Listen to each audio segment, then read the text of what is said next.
In the summer of 1590, an Englishman rowed ashore to the island where he had left his family 3 years earlier, and found no one. No people, no bodies, no graves, no struggle. Just a single word carved into a wooden post: CROATOAN. This is the story of more than 100 English men, women and children who vanished from the edge of a continent, and of the father and grandfather who would spend the rest of his life unable to learn what became of them. Let me take you back. In the 1580s, England wanted a foothold in North America, a base from which to raid Spanish treasure fleets and claim new land. The first attempt came in 1585, a military colony under Ralph Lane, planted on Roanoke Island off what is now North Carolina. It went badly. Tensions with the local native peoples curdled into violence, food ran short, and when Sir Francis Drake's fleet passed by in 1586, the worn-out survivors begged passage home. Then, in 1587, England tried again, but differently. This time, it sent families, not just soldiers, around 115 men, women and children, led by Governor John White, an artist whose delicate watercolors of the coast and its peoples still survive. The plan was to settle further north, on the Chesapeake. But the pilot of their ship, Simão Fernandes, refused to carry them past Roanoke. Historians debate exactly why, whether he was impatient to get back to raiding Spanish ships or simply finished with the voyage, but the colonists were put ashore on the same troubled island the first colony had already abandoned. It did not begin well. One colonist, George Howe, was killed while gathering crabs alone in the shallows. The settlers were frightened, short of supplies, and surrounded by peoples who had every reason to distrust the English after the first colony. And yet, there were quieter moments too.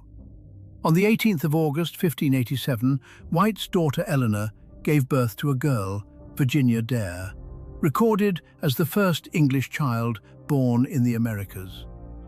White had a granddaughter at the very edge of the known world.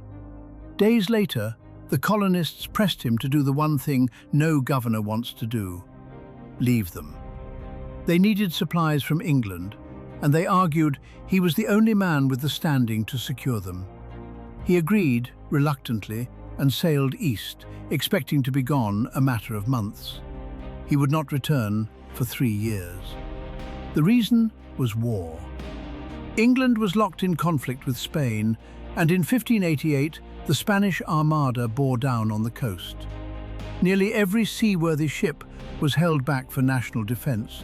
White begged, schemed, and chartered small vessels, but one attempt was beaten back by French privateers who plundered the ships and wounded White himself. The Atlantic, the war, and sheer bad luck kept him from his family season after season. When he finally landed on Roanoke in August 1590, by chance around the time of his granddaughter's 3rd birthday, the colony was gone. Not destroyed, gone. The houses had been taken down rather than burned.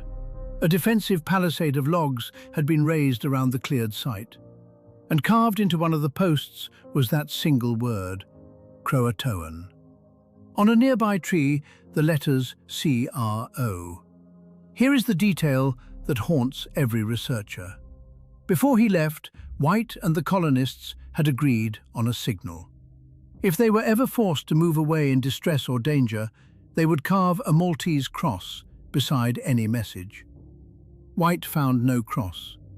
To him, the absence of that mark meant his people had not fled in terror, but had moved on purpose and had left him directions. CROATOAN was a real place, an island to the south, today part of Hatteras Island, and home to a native people who had been friendly to the English, associated with a man named Manteo, who had himself sailed to England and back. The clue seemed to point straight there, but White never got to follow it.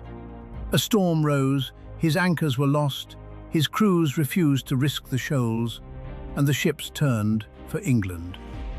John White never saw any sign of his family again, and died back in England a few years later, not knowing. So what happened to the lost colonists? The honest answer is that we cannot be sure. The leading theory is assimilation, that they moved to CROATOAN or inland and were absorbed into native communities. Years later, settlers at Jamestown gathered second-hand reports of English-looking people living among native peoples, and the powerful leader Powhatan reportedly claimed to have destroyed a group of survivors. But these accounts are fragmentary, and historians disagree sharply about how much to trust them. In 1701, the explorer John Lawson wrote that the Hatteras people said some of their ancestors were white and could talk in a book, and noted grey eyes among them.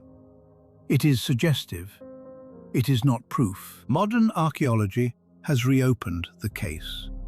Digs on Hatteras Island and at an inland site near Salmon Creek have turned up English artifacts from roughly the right period. But the records disagree on what they mean, and no excavation has produced a definitive answer. A set of inscribed rocks called the Dare Stones surfaced in the 20th century, claiming to reveal the colony's fate. Almost all are now judged to be hoaxes. More than 400 years later, the carved word is still very nearly all we truly have. Not a tragedy with a clean ending, but an open door. A colony that may not have been murdered or starved at all, but simply stepped off the page of English history and into another people's story, leaving one word behind. If you want more forgotten history that sounds made up but isn't, subscribe, and I'll see you in the next one.